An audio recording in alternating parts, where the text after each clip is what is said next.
Donald Trump সাহেবই বলেছেন। এদের সাথে ছিল আত্মঘাতী জঙ্গিরা, যারা এখন ফুলে ফেপে নেতা হয়ে গেছে, আপনার এনসিপির যে ছেলে মেয়েগুলো আছে এরা। সাথে ছিল জামাতে ইসলামী সহ বাংলাদেশের সব মৌলবাদী সংগঠনগুলো। তার সহযোগী হিসাবে ছিল বিএনপি এবং অন্যান্য দল।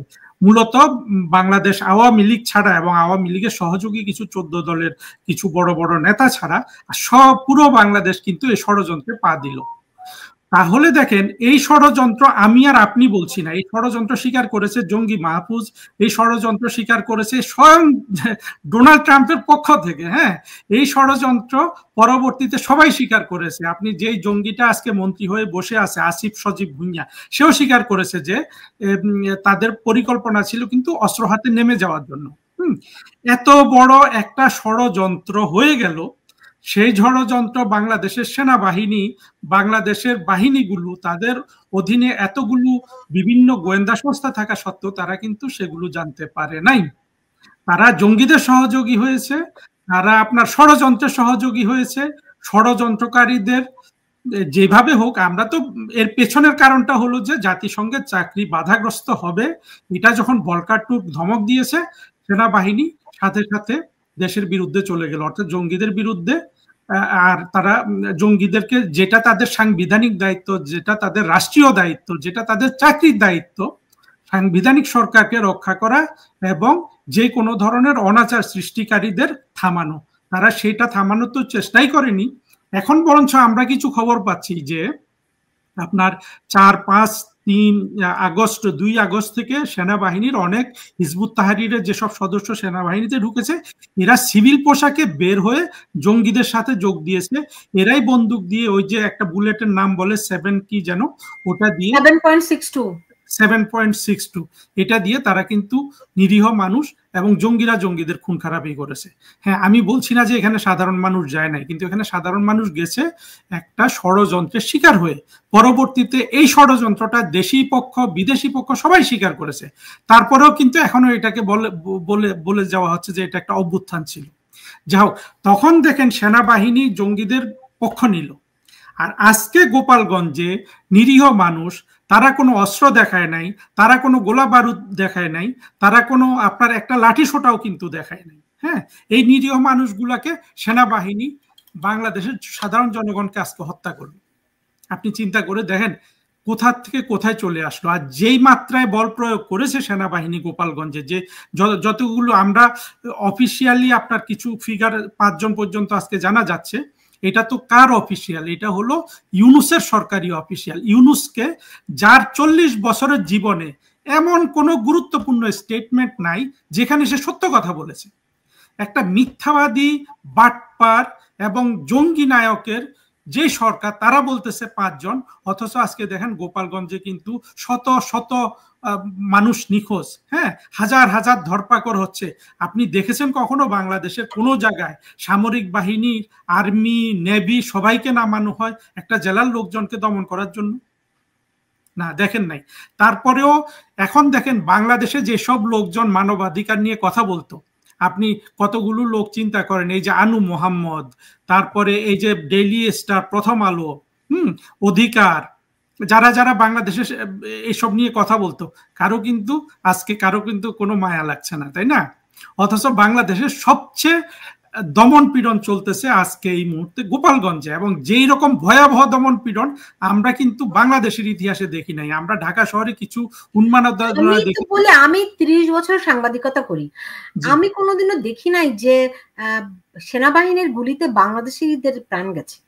না, আমিও দেখিনি, এইভাবে দেখিনি, এবং সেনাবাহিনীর আমি কয়েকজন সিনিয়রের সঙ্গে কথা বলেছি, সিনিয়র সাংবাদিকের সঙ্গে, যে এরশাদ আমলে এরকম পরা আর কি সামরিক পোশাক পরা মানুষ, মানে কর্মকর্তা বা সেনা, তারা বাংলাদেশের উপর গুলি করেছে কিনা, তারা বলছে না। আমি শুনিনি, দেখিও নি, দেখা তো হয়নি, আমি কখনোই দেখিনি। কিন্তু এখানে দেখেন 2-3 জন আর্মির জঙ্গি মিলে একটা নিরীহ ছেলেকে, আপনি যেটা বললেন যে কিভাবে এইগুলো এখন, এটার ফল কি হবে জানেন? সারা বিশ্ব আজকে সারা বিশ্ব আপনি জাতিসংঘের উপর খুব একটা নির্ভরশীল হতে পারেন না। জাতিসংঘকে কন্ট্রোল করে ইউএস। হ্যাঁ, তারা যতক্ষণ এটার লাগাম টেনে ধরে রাখবে ততক্ষণ এটার দিয়ে আমরা কিছু আশা করতে পারি না। আমি যেটা বলবো সেটা হলো, আজকে বিশ্ববিবেক নাড়া দেওয়ার জন্য বাংলাদেশের যেসব মানবতাবাদী মানুষ আছেন সারা পৃথিবীতে, আপনারা প্লিজ দয়া করে 4-5 জন করে জাতিসংঘের যে নিউ ইয়র্কে হেডকোয়ার্টার্স আছে সেখানে, আপনার জাতিসংঘের জেনিভাতে যে হেডকোয়ার্টার্স আছে সেখানে, আর নরওয়ের যে আপনার পার্লামেন্ট আছে যেখান থেকে এই শান্তি পুরস্কারের জন্য নাম ঘোষণা করে, এইটা আর একটা হলো যে সুইডেনের আপনার যেখান থেকে এই যে নোবেল প্রাইজগুলো নেওয়া হয় অসলোতে, সুইডেনের স্টকহোমে, এই জায়গাগুলোতে 4 জন মানুষ করে পালাক্রমে আপনারা সবাই গণ অনশন শুরু করুন। শুধু এই ভিডিওগুলো আপনারা ওইখানে দেখাতে থাকুন। 4 জন করে, শুধু 4 জন থাকবেন। 4 জনের যখন ক্লান্ত হয়ে যাবেন আর 4 জন যোগ দিবেন। আপনার মাধ্যমে আমি এই আহ্বানটা জানাচ্ছি সবাইকে, কারণ কি জানেন, পশ্চিমের বিবেককে নাড়া দিতে হবে। পশ্চিমের মানুষ অনেক মানবতাবাদী হয়ে গেছে, তারা হয়তো তাদের সরকারগুলো আজকে ইউনুস এবং বাংলাদেশের জঙ্গিদের সহযোগী হতে পারে, সেই দেশের মানুষগুলা নয়। সুতরাং আমি এটা একেবারে সুনির্দিষ্টভাবে বলছি আপনার মাধ্যমে, যে নিউ ইয়র্কে জাতিসংঘের হেডকোয়ার্টারের সামনে, জেনিভাতে জাতিসংঘের অফিসের সামনে, অসলোতে এবং স্টকহোমে আপনি 4-5 জন করে গ্রুপ করে আপনারা 1 মাস ব্যাপী শুধু এই ভিডিওগুলা দেখান, কিভাবে ইউনুসের এই বর্বর বাহিনীগুলা নিরীহ বাংলাদেশিদের মারছে। এই যে দেখুন আপা, এই স্কেলে যদি শেখ হাসিনা সরকারের সময় জুলাই আগস্টে মানুষ হত্যা হতো, 10,000 মানুষ খুন হয়ে যেত। ইউনুস অল্প সময়ের মধ্যে যেভাবে এতগুলা মানুষকে মারলো, কতগুলো আমরা এখনো জানি না, এবং এই সংখ্যা কোনোভাবেই 20-এর নিচে নয় আমি আন্দাজ করছি। কারণ হলো তারা তো লাশ, আর এই লাশগুলোকে কেন তারা সুরতহাল করতে দিল না? শেষ পর্যন্ত আমি যেটুকু খবর পেয়েছি, একটা লাশেরও কিন্তু তারা সুরতহাল করতে দেয়নি। আমি আন্তর্জাতিক গণমাধ্যমে সবার কাছে দাবি জানাতে চাই, গত বছরের জুলাই আগস্ট থেকে আজ পর্যন্ত বাংলাদেশে যত মানুষ মারা গেছে প্রত্যেকটা লাশের সঠিক ময়না তদন্ত হোক। এই ময়না তদন্তের মধ্যে বের হয়ে আসবে কারা জুলাই আগস্টে জঙ্গিদের হত্যা করেছে, কারা এখনো হত্যাকাণ্ড চালিয়ে যাচ্ছে, কারা একেবারে, আপনি দেখুন একটা পাথরের মৃত্যু আমরা দেখেছি পাথর দিয়ে পেয়ে, কিন্তু 5 আগস্ট থেকে, গত বছরের 5 আগস্টের পর থেকে যতগুলা মৃত্যু এই জঙ্গিরা, এনসিপির জঙ্গিরা, মৌলবাদীরা করেছে, প্রত্যেকটা মৃত্যু কিন্তু অতটাই নিষ্ঠুর। আপনি 5 আগস্ট থেকে কেন বলছেন? আপনি যদি দেখুন যে 18 জুলাই পর থেকে, আমি বলবো মানে 19 জুলাই বাংলাদেশ সব ইন্টারনেট বন্ধ করে দেওয়া হলো, সেই সময় 19 জুলাই যাত্রাবাড়িতে যে তাণ্ডব ঘটে গেছে আমরা তার ছিটে ফোটাও জানি না। আমি বলছি, আমি দায়িত্ব নিয়ে বলছি, আমি এটার উপর ইনভেস্টিগেট করছি, আমি দায়িত্ব নিয়ে বলছি আপনাকে, আমরা তার ছিটে ফোটাও জানি না যে ভয়ঙ্কর তাণ্ডব 19 জুলাই বাংলাদেশে ঘটে গেছে।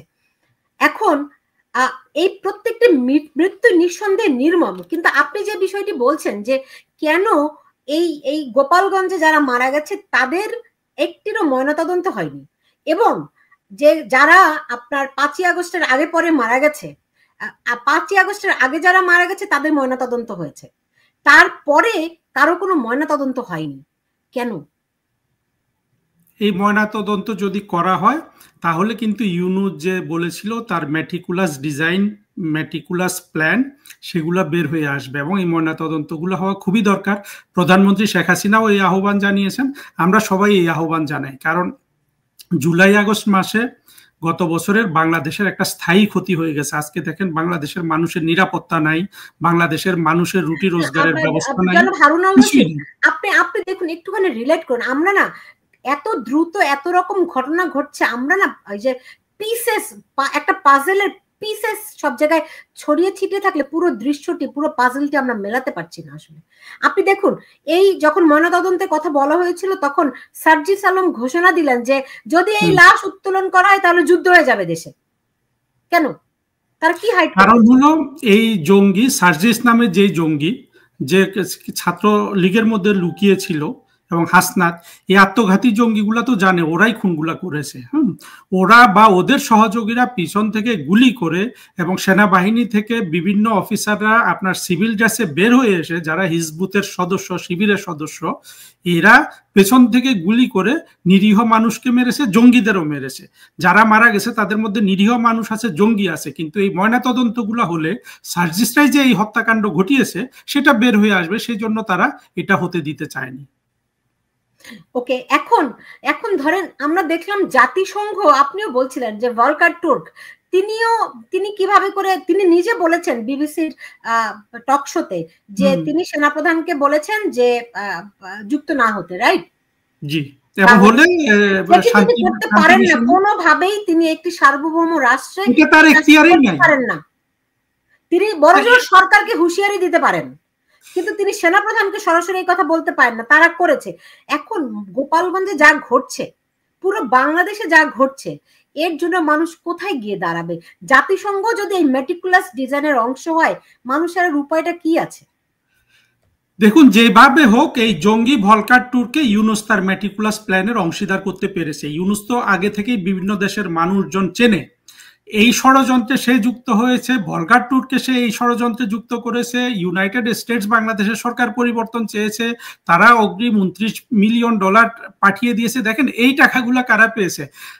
যাদের কথা মানুষ শোনে, মনে করেন নায়ক নায়িকা, গায়ক গায়িকা, সিনেমার, নাটকের, আপনি লেখক, কবি, সাহিত্যিক, এই লোকগুলোকে এই টাকাগুলা দিয়েছে, যারা অভিনয় করতে পারে, যারা ভালো কান্না করতে পারে। আমরা দেখেছি না কত রকম কান্না, ঢাকা বিশ্ববিদ্যালয়ের টিচার এসে কাঁদছে, আপনার বিভিন্ন নাটকের অভিনেতা অভিনেত্রীরা এসে কান্নাকাটি করছে। আজকে কোথায়? আজকে কি কেউ একটা কথা বলছে? আমি বলি এই সব কান্নাকাটিও নাকি মেটিকুলাস ডিজাইনের অংশ। এগুলো মেটিকুলাস ডিজাইনের অংশ। কারণ হলো ডিজাইনটা এত উর্বর না হলে শেখ হাসিনার মতো এত বলিষ্ঠ নেতৃত্বে সরকারকে সরানো কিন্তু এত সহজ ছিল না। মানে বলা হয় এটা হচ্ছে very well scripted and very well implemented. জি জি। কিন্তু আপনি আমাকে বলুন তো, আওয়ামী লীগ সরকার খুব প্রতাপশালী সরকার ছিল, তারা কেন এইগুলি বুঝতে পারলো না? এই ব্যর্থতা কি তারা নেবে? 1 নম্বর প্রশ্ন। 2 নম্বর প্রশ্ন, আজকে আমরা দেখছি আন্তর্জাতিক অঙ্গনে, এটার দায় আপনিও এড়াতে পারেন না হয়তো, আন্তর্জাতিক অঙ্গনে আওয়ামী লীগ এক ধরনের বিচ্ছিন্নতায় ভুগছে, এটার দায় তারা কি নেবে? আচ্ছা ঠিক আছে, আমি দুটো কথা দিয়ে উত্তর দিচ্ছি আপনাকে। প্রথম হলো যে আওয়ামী লীগ সরকার কেন এটা বুঝতে পারলো না। আওয়ামী লীগ সরকারের উপর একটা, আমি বিশ্বাস করি, একটা মনস্তাত্ত্বিক চাপ পড়েছিল। আপনার এই যে গত 10-12 বছর যে পিনাকিরা বলে আসছিল যে এই বাংলাদেশের সব ধ্বংস করে দিচ্ছে শেখ হাসিনা, বাংলাদেশটাকে ভারতের কাছে বিক্রি করে দিচ্ছে, বাংলাদেশে বিলিয়ন বিলিয়ন ডলার বিদেশে পাচার হয়ে যাচ্ছে, গুম খুন হচ্ছে অনাচারে। আমি জানি না, আমি অন্যান্য জায়গায় এই কথাগুলো বলেছি। দেখেন এই 3টা বিষয়ে অপপ্রচার শুরু হয়। আপনার সময় থাকলে আমি একটু বুঝিয়ে বলি আপনার। প্লিজ বলুন বলুন, এই কথাগুলি জানা দরকার। জি, 3টা বিষয়ে অপপ্রচার শুরু হয়। একটা অপপ্রচার কি, শেখ হাসিনা সরকার গুম খুন ইত্যাদি করছে, কিন্তু আমরা হিসাব করে দেখবেন গুম খুনের ক্ষেত্রে শুধু 2টা লোকের একটা প্রণিধানযোগ্য গুম হয়েছিল, চৌধুরী আলম একজন, আর হলো যে ইলিয়াস আলী। আবার ইলিয়াস আলীর গুমের ক্ষেত্রেও কিন্তু বিএনপির নেতারা বলেছেন, মির্জা আব্বাস সাহেব বলেছেন যে এটা বিএনপি করেছে।